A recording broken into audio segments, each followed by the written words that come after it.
Welcome, everyone, to this session on the basics of graduate school admissions and entrance exams. My name is John Garland, and I am a member of the Choctaw Nation of Oklahoma, and I am the Director of Research and Scholar Success with the Cobell Scholarship Program. Whether you're considering an advanced degree in a specific academic field or aiming for professional qualification in areas like law or medicine or business, this session will introduce you to the basics of what you need to know. Our discussion will include types of programs, entrance exams, licensure requirements, and certification paths. Understanding these elements can guide your decisions and help you succeed in applying to graduate programs. But first, let's use my own academic and professional education and training as an example. You'll see in the title slide that I have the letters PhD after my name, followed by the letters CRC. The PhD indicates that I've completed all the degree requirements for a Doctor of Philosophy. In my case, I completed my doctoral degree at the University of Maryland in Counseling and Personal Services with an emphasis in college student personnel administration. That's just a bunch of words that simply mean student affairs. You'll find that most graduate degrees have unique specializations within them. The letter CRC after my name indicates my professional training, resulting in my certification as a rehabilitation counselor. When someone passes the CRC exam, they may use the CRC letters after their name in a professional capacity. This would be similar to how others, such as licensed professional counselors who may put the letters LPC after their name, or, for example, licensed marital and family counselors who may use the letters LMFT after their names. Our session today has four main objectives. First, we'll discuss the types of graduate programs available so you know what options are out there and what they involve. Second, we'll dive into the different types of entrance exams, as these are required for many graduate programs. Third, we'll look at the differences between academic and professional graduate degrees.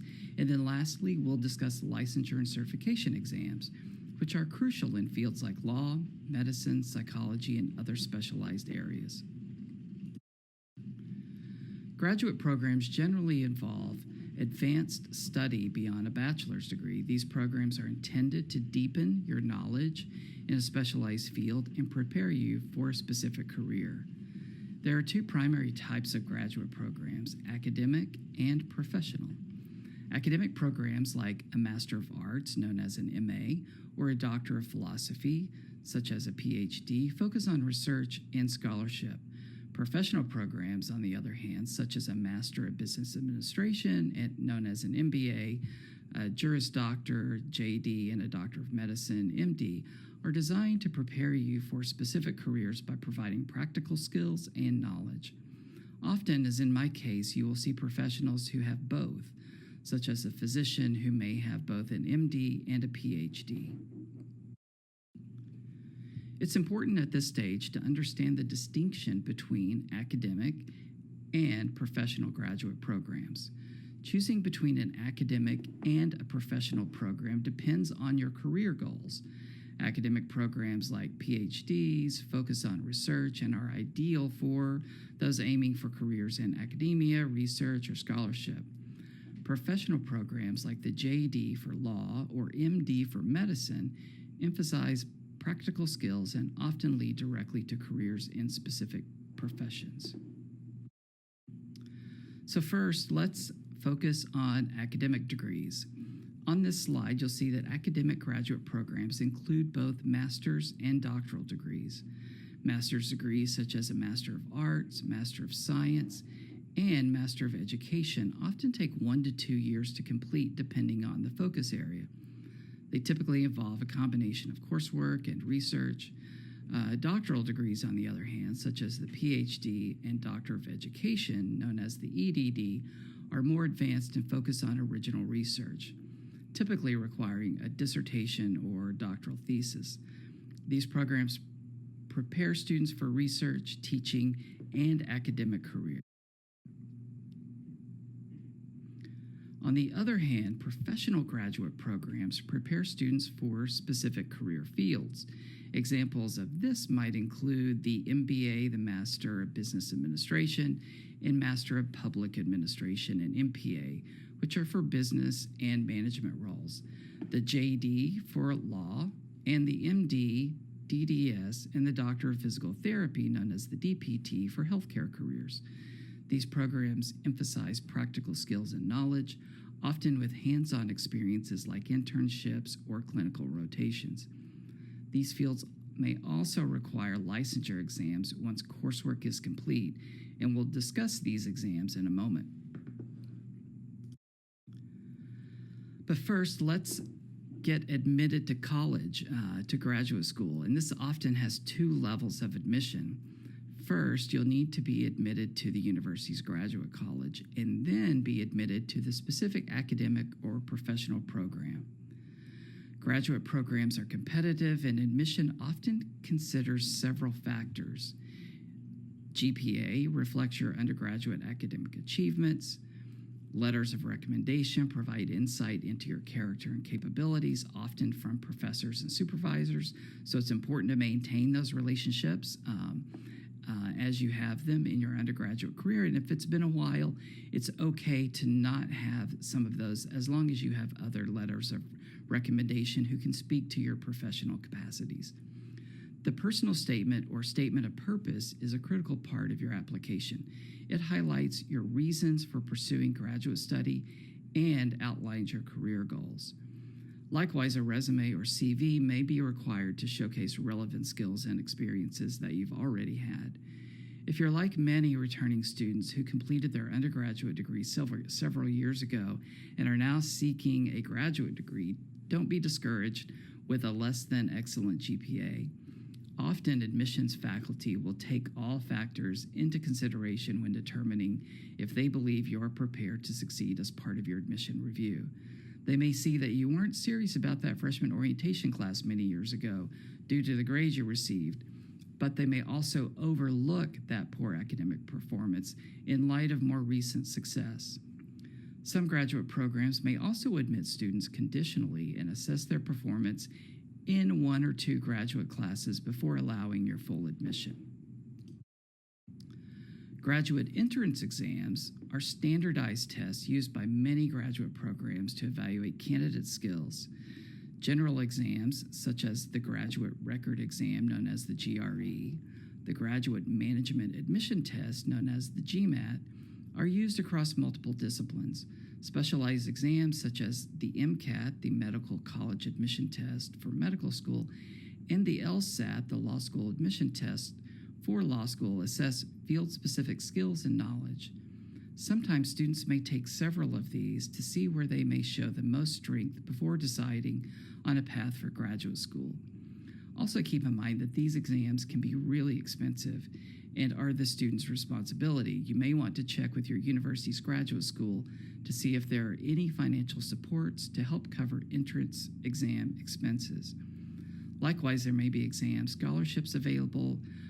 You can find out more about that through one of our scholarship provider colleagues, Native Forward at nativeforward.org. They often have scholarships designed specifically for entrance exams. So be sure to check where the funding sources might be for those before you pay any out-of-office fee. More examples include the GRE and GMAT, which are primary examples for admission to a wide variety of graduate programs. The GRE, used in fields from social sciences, education, to engineering, tests quantitative, verbal, and analytic skills. The GMAT is mainly used for business programs and assesses skills relevant to business management, such as quantitative reasoning, verbal reasoning, and integrated reasoning. Some programs also use other exams, such as the Miller Analogies test, instead of the GRE, so it's important to check first to see what exams may be required by the college to which you're seeking admission before purchasing an exam. For specific professional fields, exams like the MCAT, LSAT, DAT, and PCAT assess your readiness for programs in medicine, law, dentistry, and pharmacy, respectively. Each test measures critical thinking, problem solving, and field-specific knowledge needed for success in those programs.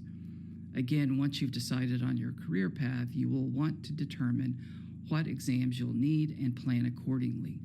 Sometimes these exams are only offered on a semi-annual basis, while others may be offered on a rolling basis.